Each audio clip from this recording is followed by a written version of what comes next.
तरह दीर्घायु होंगे, शोक की कही। सूत जी बोले, जब द्वापर युग का अंत और कलयुग का आरंभ हुआ था, उसी समय बहुत सी शोकाकुल स्त्रियों ने आपस में सलाह किया कि क्या इस काल कलयुग में माता के जीवित रहते पुत्र मर जाएंगे। जब ये आपस में कुछ निर्णय नहीं कर सकी, तब गौतम जी से पूछने के लिए गए। उस समय जब उसके पास पहुंचे, गौतम जी बड़ी आनंद के साथ ध्यान से बैठे हुए थे। उसने सामने जाकर उन्होंने मस्तक झुकाकर हाथ प्रणाम किया और तदनंतर स्त्रियों ने पूछा, हे प्रभु, हे गौतम जी, इस कलयुग में लोगों का पुत्र किस प्रकार जीवित रहेंगे, इसके लिए कोई व्रत या कोई तप हो तो कृपा करके बताइए। इस तरह की बातें सुनकर गौतम जी ने कहा, आपसे मैं यही कहूँगा जो कि मैंने पहले सुन रखा है। गौतम जी ने कहा कि जब महाभारत युग का अंत हो गया और द्रोण पुत्र अश्वत्थामा के द्वारा अपने बेटों को मारा देखकर पांडव बहुत दुखी हो गए थे, तो पुत्र के शोक में व्याकुल होकर द्रौपदी ने अपनी सखियों के साथ ब्राह्मण श्रेष्ठ धौम्स के पास पहुंच गए।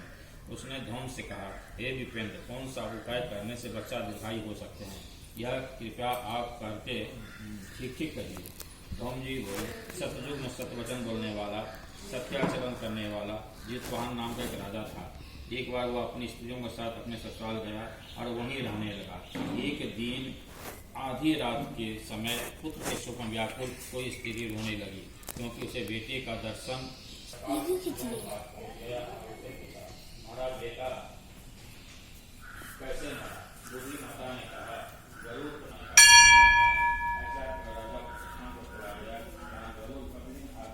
इधर में माता पे तो टूट गया ना, बस हो जाएगा।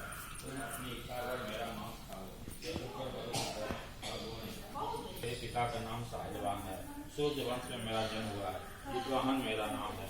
राजा की दयालुता देख करके गरुड़ ने कहा, भाई, तुम्हारे मन में जो अभिलाषा हो वह वर मांगो। राजा ने कहा, हे पक्षीराज, यदि आप मुझे वर दे रहे हैं तो वर दीजिए कि आपने अमृत लाने के लिए नागलोक चले गए। वहाँ से अमृत ला करके उन्होंने उन मरे हुए मनुष्य के हड्डियों पर बरसाया, उनको बहुत कष्ट दूर हो गया। उस समय राजा ने के शरीर का स्वभाव दुगुनी हो गई। राजा की दयालुता देखकर गरुड़ ने कहा, संसार के कल्याणार्थ एक वरदान दूंगा। आज आश्विन कृष्ण सप्तमी से रहित शुभ अष्टमी तिथि है। आज ही तुमने यहाँ की प्रजा के जीवन दान दिया है। बसे इस दिन से ब्रह्मवाक्य हो गया, वो प्राप्त होगा, जो जीवों के भेद से विविध नामों से विख्यात होगा। त्रिलोक में से पूजित दुर्गा समृद्धि प्राप्त करने के अर्थ से जीवित पुत्र का कहलाएगी। तो इस दिन जो भी स्त्रियां जीवित पुत्र की उसकी आकृति बना करके तुम्हारी पूजा करेगी, तो दिनों दिन उसका सौभाग्य बढ़ेगा और वंश का भी बढ़ोतरी होती रहेगी। हे महाभाग, इस विषय में विचार करने की आवश्यकता नहीं है।